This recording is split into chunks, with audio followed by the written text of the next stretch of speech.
L'actualité en République démocratique du Congo et dans le reste du monde fait de nous chevaliers de la plume, esclaves de faits et des événements qui prennent corps au quotidien dans la société humaine.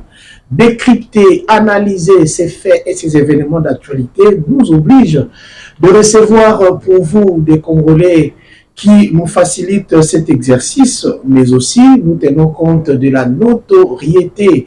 Mesdames, Messieurs, bienvenue à ce plateau spécial de Place à l'invité sur Télé Plus qui reçoit pour vous un Congolais de taille. Il est avocat, il est secrétaire permanent adjoint du Parti du Peuple pour la démocratie et pour la reconstruction et la démocratie, excusez-moi, parti cher au sénateur à vie Joseph Kabila Kabange. Quand je cite SPA du PPRD, vous comprenez qu'il s'agit donc de Maître Ferdinand Kambere.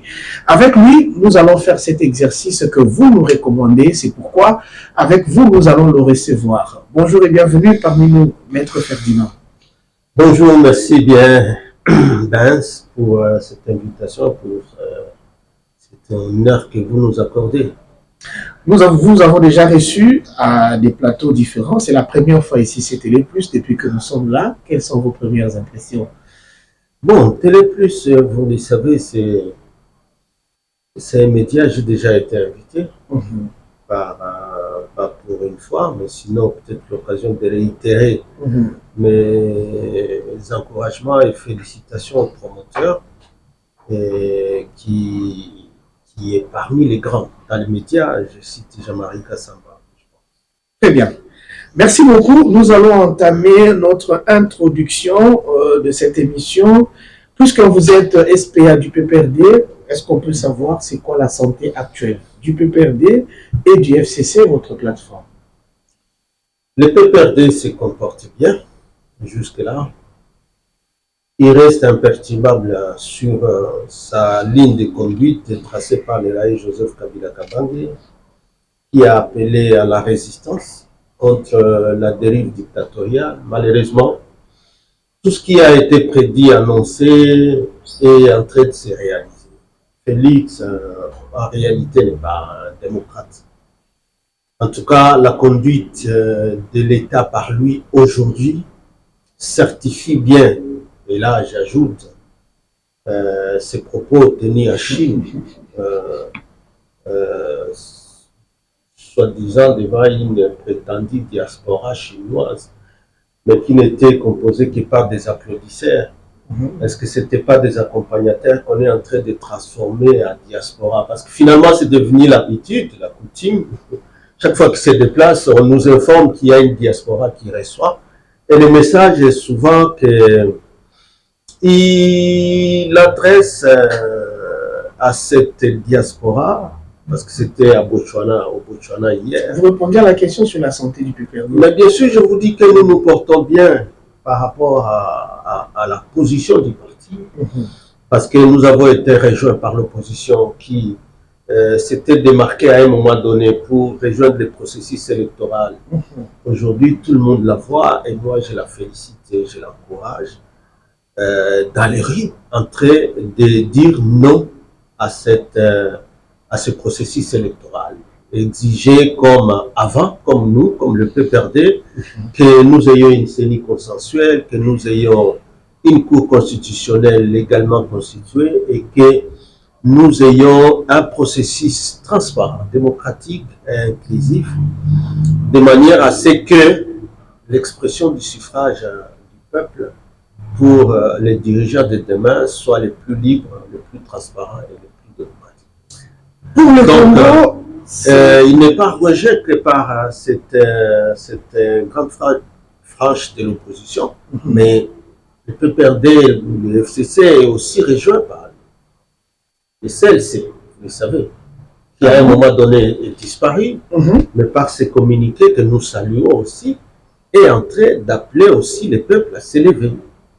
Parce que le donc vous avez une vision d'aigle sur la situation. Voilà, donc au moins de ce point de vue-là, le PPRD est conforté dans sa position et encourage ceux qui ont des actions déjà dans la rue, d'autres qui continuent à sensibiliser. Mais en quoi ça profite au PPRD dans tous les cas sur le plan politique? Bon, ce n'est pas tant au PPRD qu'on peut perdre, mais bien au peuple pour nous approprier le processus démocratique de notre pays. Parce qu'il ne faut pas que quelqu'un vienne par le goût qu'il a du pouvoir, le miel et le lait qui coulent, confisque ce droit qui était déjà là avec le Raïs Joseph Kabila Kabange, alors que c'est depuis 60 ans qu'on se battait pour une démocratie dans ce pays, donc on ne pouvait pas le voir. Alors dès lors qu'on est conforté par une alternance démocratique, pacifique et apaisée au sommet de l'État, grâce au Raïs Joseph Kabila Kabange, le peuple ne devra pas se laisser tromper par l'avènement d'une nouvelle dictature. Ferdinand Kambere, vous venez de parler de cette frange de l'opposition qui était dans la rue.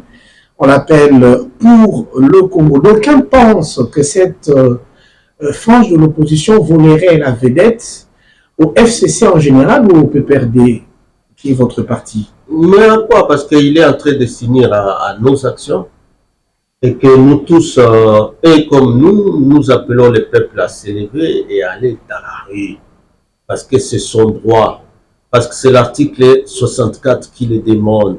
Qui n'a pas qu'un seul alinéa? Bien sûr. Parce que ici, nous sommes dans le cas où un groupe d'individus constitué dans l'union sacrée qui n'est aussi qu'une tour de Babel. Comme vous le sentez, beaucoup de sons de dissonance entre elles. Et pourtant, on pense que l'opposition va continuer davantage à s'émietter. Non, qui a dit au contraire, on est en train de se renforcer. On est en train de se renforcer, on va s'émietter. Comment? Dès lors que les objectifs se resserrent et tous derrière cette idée d'assurer au peuple un processus qui soit inclusif, un processus qui soit démocratique, un processus qui soit transparent. Pas un processus que ici, à travers la CENI Kadima, on voudrait bien vraiment tricher.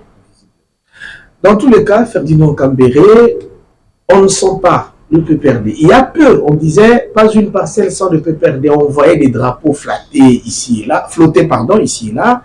Aujourd'hui, ce n'est plus le cas. Le PPRD qui a promis un congrès, ça n'arrive pas.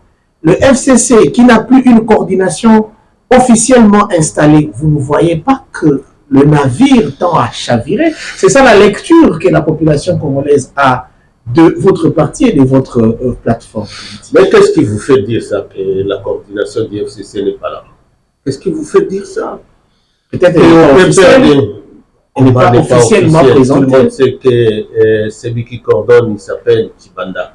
Mais on parlait d'une commission de crise. Non, mais bien sûr, parce qu'on a laissé les gens qui voulaient bien rejoindre l'union sacrée aller, et on est en train de les observer jusqu'au bout. Aujourd'hui, ils sont quoi? Devant, à face du mur.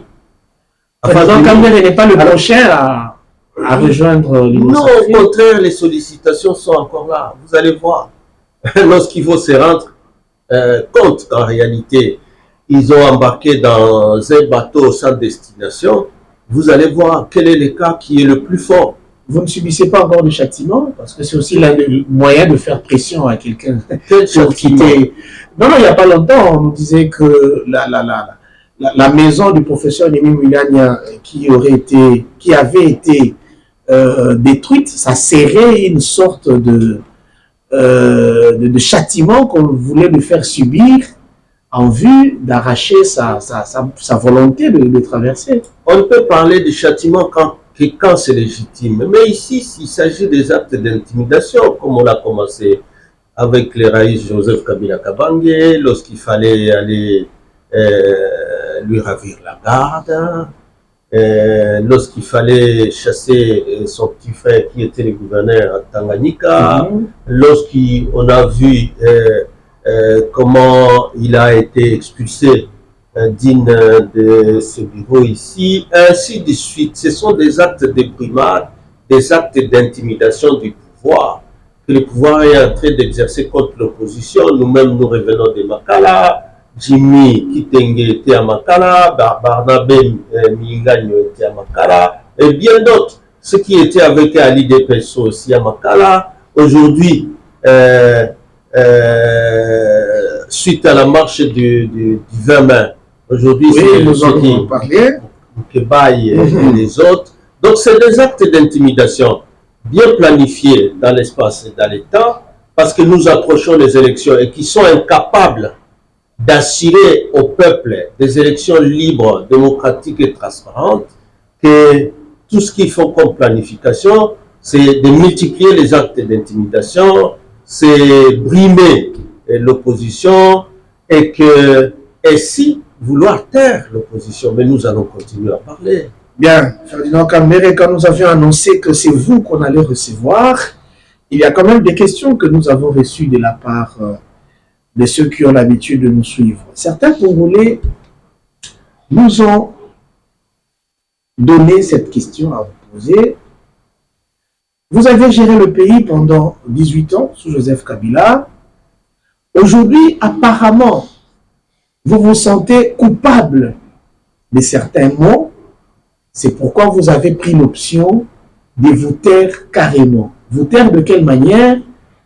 D'observer maintenant le pays tel qu'il est en train d'être conduit de loin, ne plus organiser des activités de répression, disons d'opposition au régime. D'autres disent que c'est plutôt parce que vous reconnaissez, comme certaines langues le disaient, que c'est vous qui êtes les auteurs du pouvoir actuel. Alors, vous avez fait les ponces Pilates, vous laissez maintenant une autre opposition s'occuper de la cause du peuple congolais, et vous vous effacez. Bon, Benz, on laisse tout le monde se faire une opinion comme il veut, mais le travail de l'opposition, c'est de construire une opinion, contraire à l'opinion qui est développée par ceux qui disent. C'est ça le travail de l'opinion. De l'opposition. Je comprends que quand vous lisez les articles 6, 7, 8, vous allez comprendre de la Constitution, vous allez comprendre le travail de l'opposition. C'est construire une opinion. Et le peuple a construit une opinion. Vous ne pouvez pas dire que le peuple ne travaille pas. Le FCC a construit une opinion. Que ce processus-là, avec quasiment, on ne participe pas, on doit barrer la route à cette dérive dictatoriale. Ceux qui sont au pouvoir aujourd'hui sont en train de se comporter comme des dictateurs. Vous avez fait des vies à construire gain de cause, Ferdinand Kambere, alors que c'est de roule à une vitesse de croisière. Pour aller où? Cette opinion qui a été construite par les FCC et donc le PPRD, cette opinion est en train d'être rejointe par la majorité, par l'ensemble de l'opposition, par l'ensemble de la société civile. Je venais de vous parler ici de CLC. Et donc, ça, dans l'opinion, ça pèse. Ceux-là qui disaient hier que l'opposition, les Alaki opposition a pété, on les a vus rien qu'avec la marche d'une phrase de l'opposition, pousser la police à travailler avec des miliciens d'un parti politique parce que c'était estampillé. Des tenues qu'ils portaient, machettes à main, des barres de fer, des armes blanches. C'était visible dans les vidéos. J'espère que vous étiez là avec vos caméras et que ça peut être... Plusieurs fois, on a même suivi la conférence de presse du vice-premier ministre et ministre de l'Intérieur, Peter Kazadi. Où il était aux aveux pour reconnaître que cette fameuse force de progrès qu'a laissé leur leader, le Sphinx derrière le mémoire, n'est plus la même. Aujourd'hui, elle est infiltrée. Mais si elle est infiltrée, on la voit jouer des rôles pour brimer, pour faire la répression contre la marche pacifique d'une opposition avec la police, c'est le pouvoir qui l'infiltre. Et pour quel intérêt? Et en quoi ils vont dire aux gens que ce sont des démocrates? Donc, qui a travaillé? Qui travaille et qui ne travaille pas? Lorsque les gens sont en train de tomber dans leur propre piège, ils ont dit hier que l'opposition était faible, qui ne peut rien. Mais pourquoi on a peur d'une opposition faible si elle l'est réellement? Ferdinand Kambere, revenons à l'actualité. Le chef de l'État, Félix Antoine Tshisekedi Tshilombo, séjourne en Chine. La première question qui est posée, pourquoi toujours la Chine?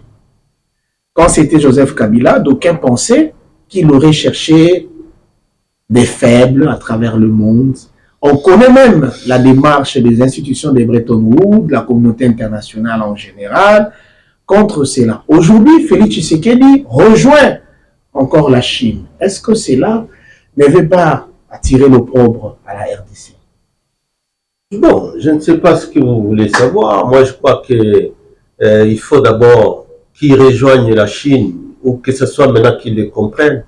Peut-être qu'il l'a compris trop tard. Mais au moins, le roi Joseph Kabila Kabange a recouru à la Chine. Et les fruits des contrats chinois, le fruit, parce qu'on est derrière maintenant le fruit, mais au moins il y a quand même celui qui a sué pour qu'on arrive là. On commence à parler de ces contrats qui va porter des fruits à partir des mandats que porte aujourd'hui Félix. Mais il y a eu quelqu'un qui, lui, depuis 2008, 2009 jusqu'à 2018, il est parti tout en construisant ses partenariats et que ces partenariats, quand ça a commencé à porter les fruits, il n'était plus au pouvoir, il ne s'est jamais émis outre mesure. Bon, que le bénéficiaire aujourd'hui aille à Chine, nous, ça ne nous étonne pas. Mais qu'il soit à Chine pour se moquer du processus électoral, il choisit ses milliers, c'est ça qui nous surprend. C'est ça qui nous surprend. Mais au moins, nous, on s'est dit, ok, il reconnaît les efforts du prédécesseur. Parce que s'il avait pris ce rythme-là, où il voudrait connaître les efforts de son prédécesseur, partir des efforts de son prédécesseur, je crois qu'on serait très très loin. Bien. Dans ce qui est comme avancée à faire par rapport au social du peuple, à l'économie, par rapport à moderniser bien d'autres secteurs, comme le faisait son prédécesseur. Voilà tout ce que... Alors, en Chine, Félix Tshisekedi a réuni la communauté congolaise vivant dans ce coin du monde, précisément à Beijing. Ils ont eu des échanges, il en découle quelques informations. Nous voudrons connaître votre point de vue. Premièrement, le président de la République confirme les élections en décembre 2023. Apparemment, cela semble ne pas être à votre avis, vous qui êtes de l'opposition. Oui, parce qu'il confirme qu'il n'est pas démocrate. Partant de la notion de la notoriété, cette fois-là, c'est le chef de l'État qui le dit. Oui, parce que maintenant là, il a confirmé encore une fois, comme toujours, que Kadima est son homme et que le processus est son processus. Mais quels sont les éléments qui peuvent démontrer aujourd'hui que ces élections ne pourront pas avoir lieu à la date constitutionnelle? Oui, parce que jusqu'à aujourd'hui, on ne veut toujours pas qu'il y ait une CENI consensuelle, que l'opposition participe.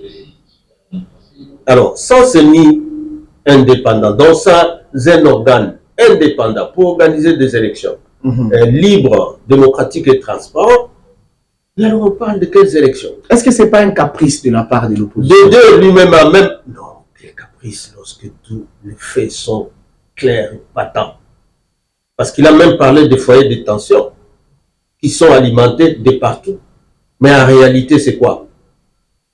Soit par faiblesse de l'État, soit par la volonté du pouvoir de vouloir justifier ou créer un chaos électoral sur lequel on va rebondir à la fin pour dire soit nous ne savons pas organiser les élections parce qu'il y a insécurité, alors qu'en réalité, à l'Est, on sait bien comment cette histoire a commencé, état de siège, soi-disant pour neutraliser les groupes armés. Quel est le groupe armé qui a été neutralisé à l'Est? Aucun, au contraire.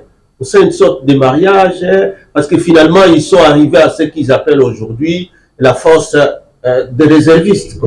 Les réservistes. Bon, à l'Est, là, on les appelle des Ouazalais. Mais on voit que même ces velléités peuvent être même à la porte de Kinshasa. On voit que même dans la capitale, déjà civils qui opèrent avec des policiers, forces de réservistes. Donc, des forces, des partis politiques qui peuvent en avoir, en violation de l'article 6 de la loi qui organise les partis politiques dans notre pays, qui sanctionne l'organisation des groupes paramilitaires par des partis politiques. Mais on le voit. Que même tempérer de la capitale, on sait de la capitale. À défaut de tempérer, qu'est-ce qui arriverait? Pardon? à défaut d'obtempérer à vos exigences, qu'est-ce qui arriverait? Non, s'il vous plaît.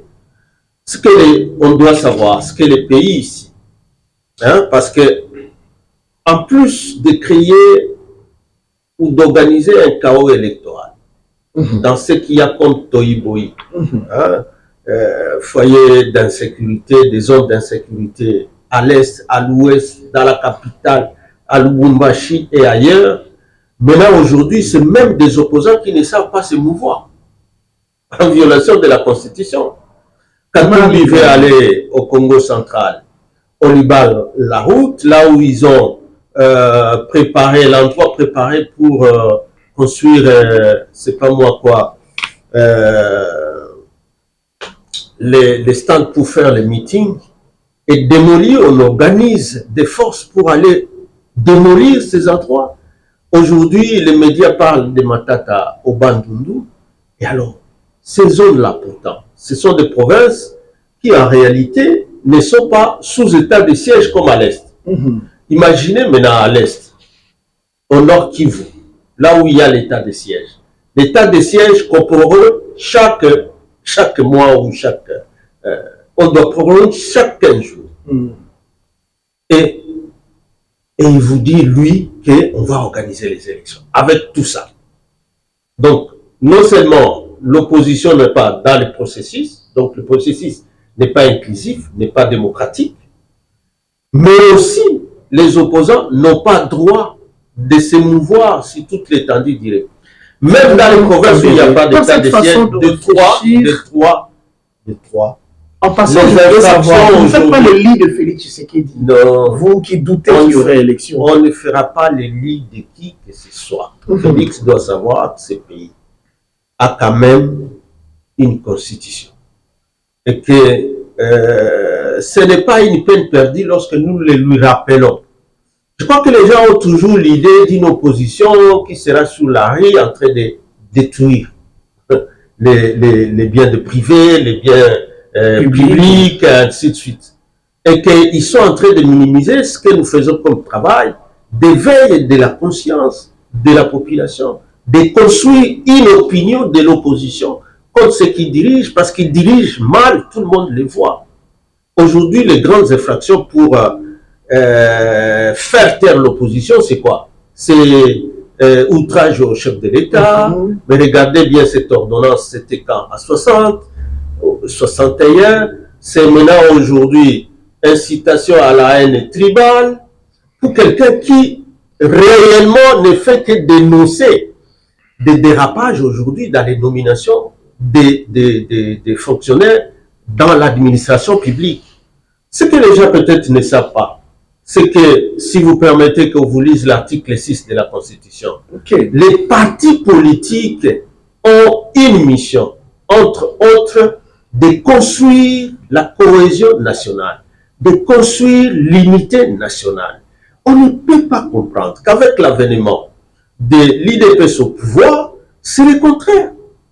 Et ceux qui sont victimes de cette incitation à la haine tribale sont ceux qui sont arrêtés, mais ceux qui provoquent cette incitation, ça veut dire, lorsque par exemple dans l'administration, qui, en vertu de l'article 193 de notre Constitution, il est demandé que l'administration publique soit neutre, impartiale et apolitique.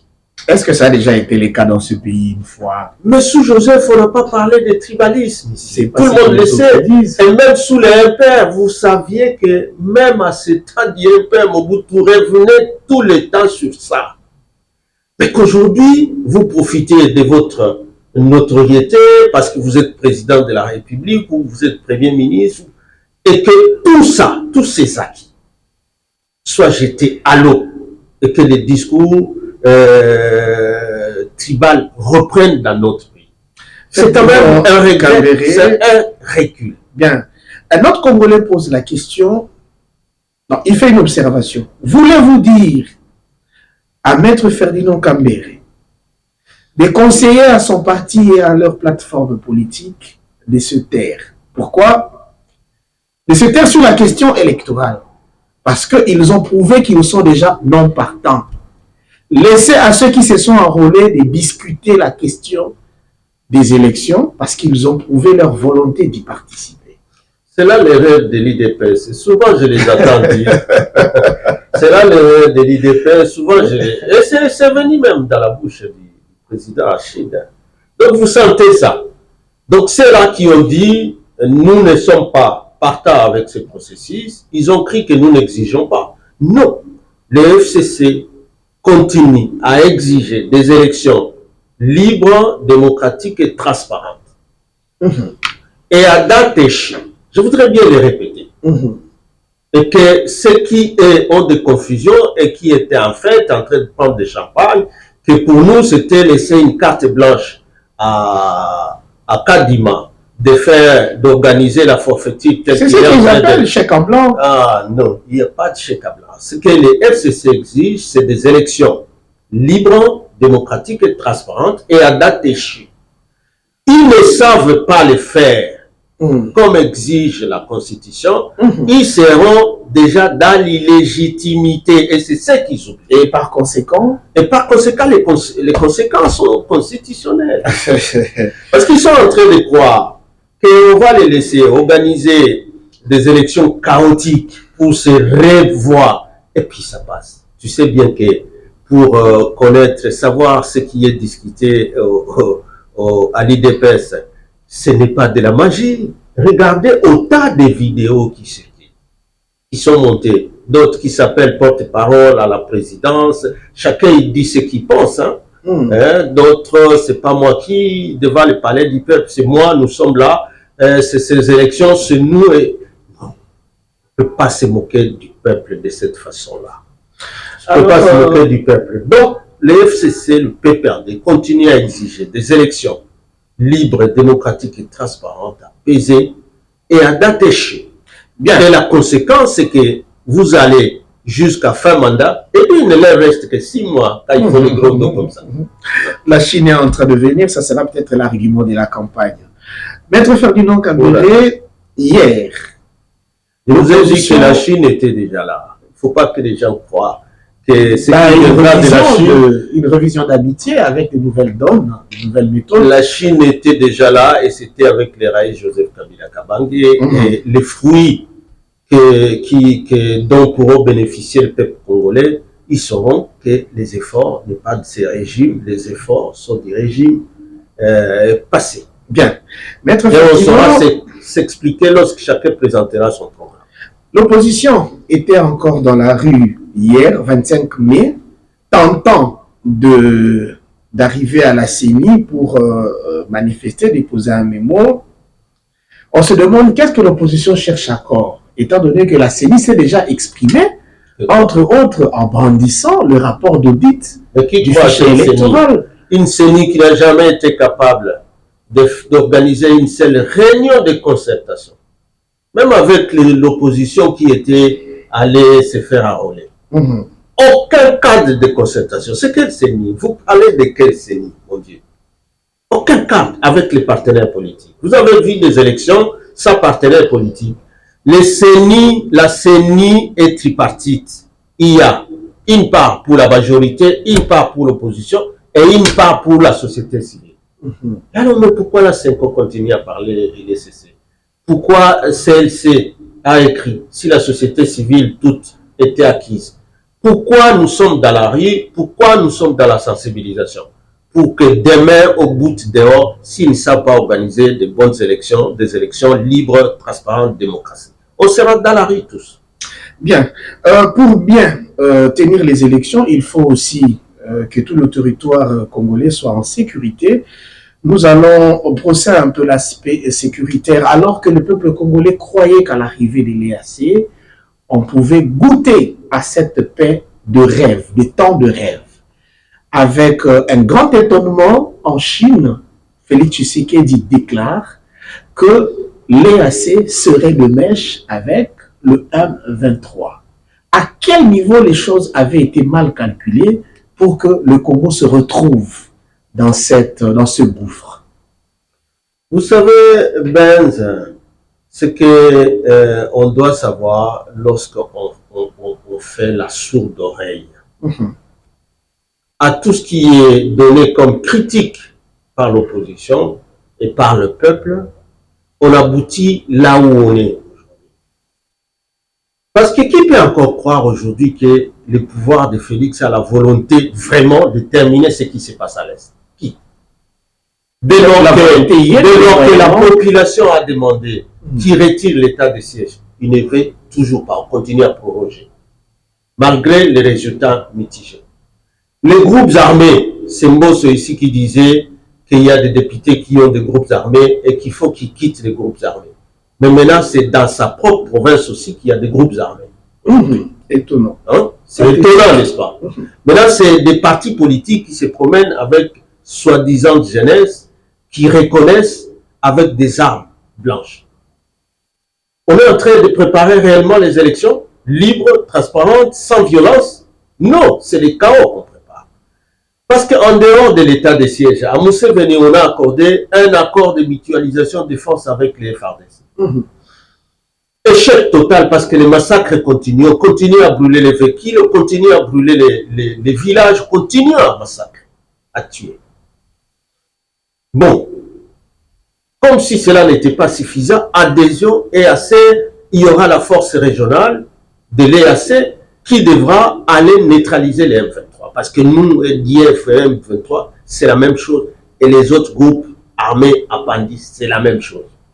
Non, bon, même l'EAC, quand ils arrivent sur le terrain, ils ont un discours contraire au discours officiel de notre gouvernement. Entre-temps, Bunagana, toujours occupé, les Ougandais sont là avec leur drapeau, et les Ougandais qu'on appelle, parce que tout le temps, on dit que c'est Kagame qui est mauvais, mais pourquoi vous ne parlez pas de l'Ouganda? J'étais content qu'eux-mêmes commencent à dire aujourd'hui, alors qu'à Gaborone, on nous a dit que c'est Sadek qui sera, n'est-ce pas, invité, cette fois-ci à l'Est pour aller neutraliser encore une fois. Mais on apprend, je crois, 3-4 jours après que non, ce n'est pas le point de vue de Sadek. Sadek continue aussi à soutenir l'accord de Nairobi, donc de l'EAC. Ne peut pas se battre avec l'EAC. Entre-temps, il y a une MONUSCO qui est là, il y a une toujours répondant à sa mission d'intervention. Mais vous savez bien que c'est toujours la MONUSCO qui a créé la confusion dans la tête de la population lorsqu'on a vu des officiels encore du régime, des députés descendre sur le terrain pour demander que la MONUSCO soit chassée. Il y a eu des jeunes que nous avions perdus encore une fois dans ces opérations-là. Alors que, sans qu'on sache que derrière ça, ils préparaient l'avènement de l'EAC. L'EAC est là. En réalité, quand vous lisez les textes de l'EAC, ça devient catastrophique. Où on vous dit que l'EAC a le droit de céder les terres d'un pays membre. Pendant que nous savons que, en réalité, la guerre qu'il y a à l'Est, c'est quoi? Après la nationalité, maintenant ils sont à la recherche des terres de la RDC. Kagame n'a pas caché cela. Il y a un article dit qu'il voudrait lui récupérer des terres comme s'il y avait des terres en RDC. Et ça, c'est avec ce régime que nous avons toujours considéré comme un régime faible. Accorde à la RDC de pouvoir céder une partie des... C'est encore la mauvaise lecture quand l'IDPS au pouvoir. Parce que tous ceux qui sont dans l'Union sacrée, quand ils passent, c'est cette disposition qu'ils voient. Ils ne voient pas, la disposition dans la Constitution où pour céder les terres, on doit pouvoir passer par les référendums. Vous ne pouvez pas vous réunir dans votre union sacrée. Le président, il appelle le président de l'Assemblée du Sénat, ils se mettent ensemble et ils commencent comme ça à faire des adhésions dans une communauté qui, elle, aura le primat de cession de nos terres, alors que nos terres, pour les céder, il faut les référendums de la population. Quelle est la population qui a été consultée par référendum au Kivu et à Ituri? C'est laquelle? Vous savez quel jour ce référendum a été organisé pour que nous ayons pareille adhésion? Donc c'est des actes de haute trahison.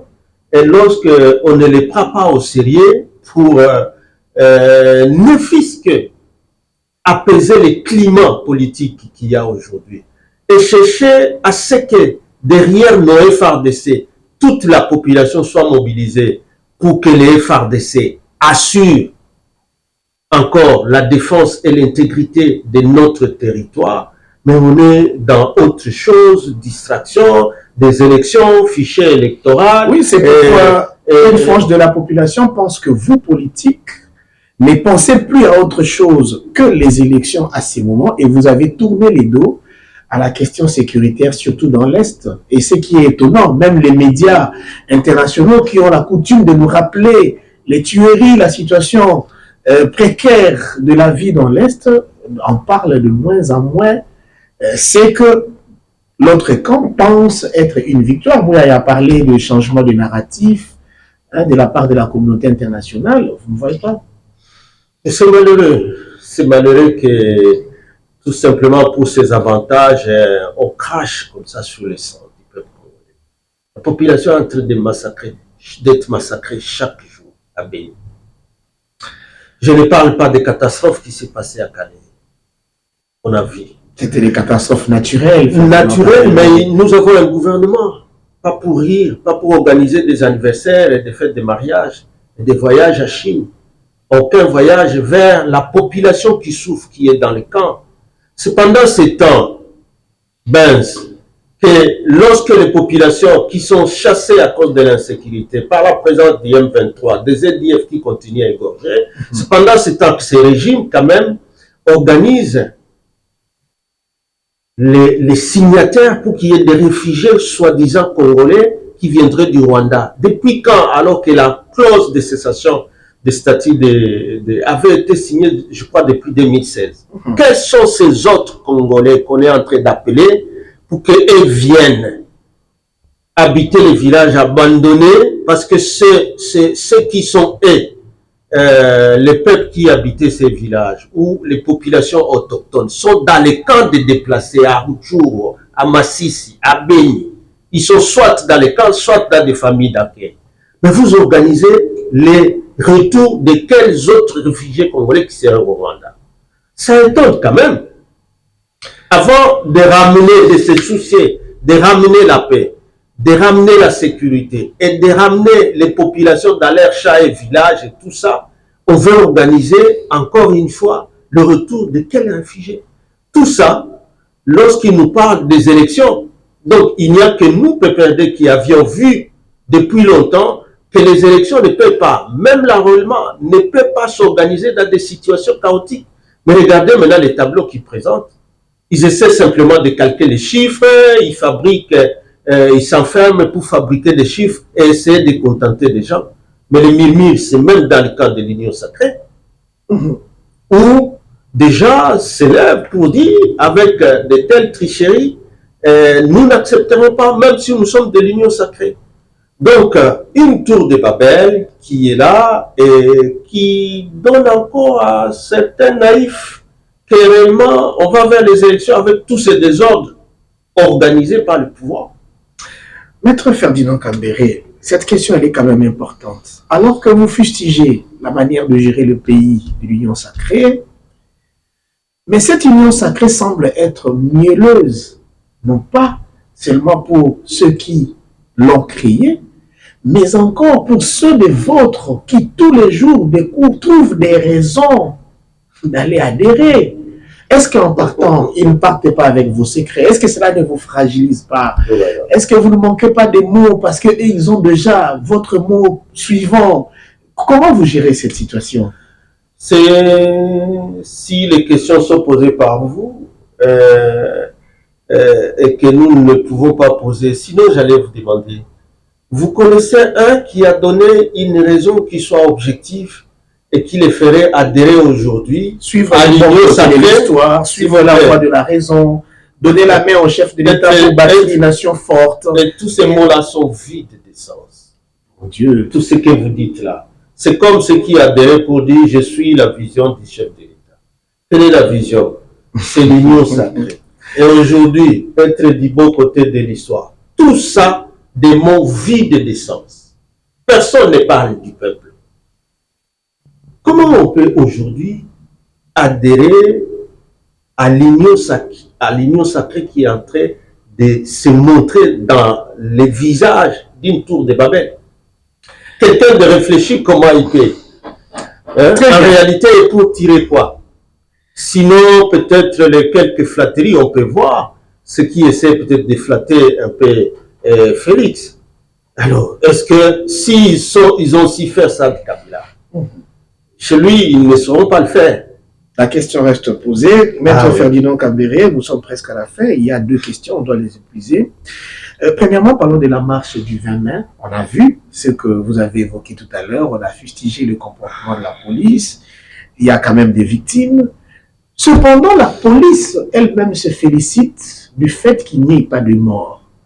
Et ça monte jusqu'au chef de l'État. Visiblement, on a vu la vidéo qui saluait le colonel chef des opérations pour dire félicitations, du moins, vous avez pu maîtriser les voyous.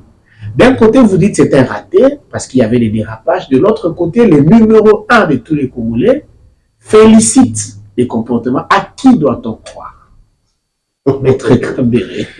Non, je crois que le pouvoir est descendu trop bas parce que le chef de l'État, on l'a vu. On a vu les VPM aussi aller jusqu'à visiter, je crois, les blessés, mais sans le cœur, sans l'amour de ces patriotes-là. Parce que déjà, un enfant sous le lit de l'hôpital qui a été victime de toutes ces brimades de torture, on peut justifier des actes comme ça. Un enfant, je crois, de 9, 11 ans, quelle que soit la position ou les règles qu'on peut lui coller dans ces conditions-là. Comment on peut être si cynique et demander à un enfant comme ça, sur le lit de l'hôpital, en souffrance, lui demander son appartenance politique, par exemple. La vidéo circule aussi. Comment le chef de l'État, quand même, il trouve un commandant qui a commandé les opérations, parce que c'est ce que vous dites, et il les félicite pour tout ce qu'il y a eu, lorsqu'il y a eu du sang qui a coulé, des Congolais, ses compatriotes qui sont à l'hôpital, mais peut-être globalement traités de voyous. Par rapport à quoi? Même le VPM, il a parlé des bandits. Qui étaient les bandits? Ceux qui avaient des machettes, parce que lui, il parle d'une force de progrès infiltrée par les badauds et tout ça. Entre ceux-là qui ont été réprimés, ceux de l'opposition, et ceux qui avaient des machettes, des armes blanches, qui sont des bandits, qui sont des voyous, et la police qui a opéré ensemble avec eux, qui sont des bandits, qui sont des voyous. Bien, alors, avec toutes ces questions-là, je crois qu'il y a un effort à faire. Et que la démocratie est encore nécessaire dans notre pays et elle doit être maîtrisée par tous ceux-là qui ont des prétentions de diriger encore le Congo demain. Qu'on soit exemplaire, on soit un modèle. Encore qu'on apprend que maintenant, plus tard après cette communication, c'est même à Chine où on dit non, cette police-là, c'est une police qui a été formée par le régime passé et ils y ont intégré n'importe qui. Bah, enfin, on la félicite aujourd'hui et demain, ce n'est plus celle-là. Donc, comme on a vu à Bunia où on était en train de dénigrer l'armée et plus tard, finalement, il fallait inviter les armées, le Burundi. Donc, l'armée burundaise est chez nous, l'armée sud-africaine est chez nous. Mais là où ils sont, les groupes armés, c'est encore les Mbororo, vous avez appris. Les Mbororo, maintenant, ils sont avec des armes. À l'Équateur, on vous parle des Sénégal aussi qui occupent une partie. Mais nous allons où? À faisant occuper comme ça notre pays de plusieurs armées étrangères, derrière lesquelles il y a toujours des groupes armés qui équiment le territoire national. Où est-ce que nous allons? Nous gérons dans le chaos. Bien. Bien, Maître Ferdinand Kambere, nous sommes à la fin. Dernière question. Daniel Safou, opposant en fuite. Mike Mukeba, opposant, déjà en prison. Ils sont reprochés de stigmatisation d'un peuple ou d'une tribu dans notre pays, entre autres la tribu Luba. Est-ce que c'est de cette manière que vous avez vu la chose aussi? On va chuter par là. Non, il faut d'abord savoir, ils ont dit quoi? Parce que quand on parle de l'incitation à la haine tribale, c'est une infraction qui est punissable par une ordonnance loi de 66, je crois le 7 juin 1966, 243, numéro 243, qui définit clairement l'incitation. C'est une infraction qui est définie par cette ordonnance loi de 66. Et il punit toute personne, hein, par des gestes, par des paroles, qui incite à la haine tribale. Alors, la haine, c'est quoi? C'est un sentiment, hein, une aversion contre une tribu. Tu détestes une tribu. Tu dois pouvoir matérialiser cela par des paroles, par des gestes. À quoi disant ou à quoi faisant Moukébaye, lorsqu'on va les juger? Moi, je parle en tant qu'opposant. Moukébaye a montré qu'il est contre les Balouba. Pourtant, qu'il a la haine contre les Balouba. Parce que moi, je suis en train de me poser plusieurs questions de ce qui se passe entre-temps. À quoi disant? Il a dit quoi exactement qui montre que Moukébaye, qui est un Moulouba, il est contre les Balouba, comme tribu. Bon. À le suivant, si c'est la petite vidéo, j'ai vu qu'il dénonçait qu'il y a un groupe constitué de Balouba. Comme ceux qui dénoncent... En tout cas, vous chutez parce que... Oui, comme ceux qui dénoncent par ailleurs, parfois certaines nominations qui sont constituées de telle tribu. Il dénonce, c'est une dénonciation. Et quand il est de l'opposition, il peut se faire une opinion. Pourquoi? Parce que l'IDPS comme parti politique a l'obligation à l'article 6 de promouvoir la cohésion nationale, l'unité nationale. Lorsqu'il s'agit des fonctions dans l'administration publique, dans les organismes et autres services similaires, le chef de l'État doit pouvoir veiller sur la cohésion nationale. Bien, il ne peut pas tribaliser. C'est une interdiction dans la Constitution. Alors, quelqu'un qui dénonce, à quoi lui devient auteur d'une infraction pour dire il a parlé, il a une... Parce que c'est une infraction, tu sais, il y a l'élément légal, l'élément légal, matériel et moral. Tu dois montrer que cet homme-là a vraiment la haine contre tel tribu. Bien. Et je voudrais chuter par là pour dire non, c'est les mécanismes du pouvoir, on a compris. Ces histoires d'offense au chef de l'État ont été ressuscitées. Maintenant, incitation à la haine tribale. Je vous ai dit que même sous le régime Mobutu, c'était pas ça. En tout cas, sous Kabila, on n'en parlait plus. C'est eux qui provoquent ça. Et en réalité, cet article le rattrape, surtout quand ce sont des autorités qui décident. Pour provoquer que les autres aient une aversion contre les autres. Il faut donc... c'est des ordonnances en réalité qui sont tombées caduques avec l'avènement de la Constitution et avec la loi portant statut de l'opposition, où un opposant a droit d'émettre une opinion sur les décisions qui sont prises par les gouvernements. Je suis même étonné du tweet de maître Jean-Claude Delazado, qui j'ai vu interpeller Moïse pour dire comment il n'a pas condamné les actes de l'honorable Mike. Quels actes? Il faut d'abord dire quels actes d'aversion Moukébaye a contre les Balouba qui sont ses frères. Il faut d'abord le dire. Lui et Delazado, il ne peut pas prendre comme ça parti. Delazado, c'est une grande formation de droits de l'homme. Nous-mêmes, nous sommes passés par cette école-là. Hein?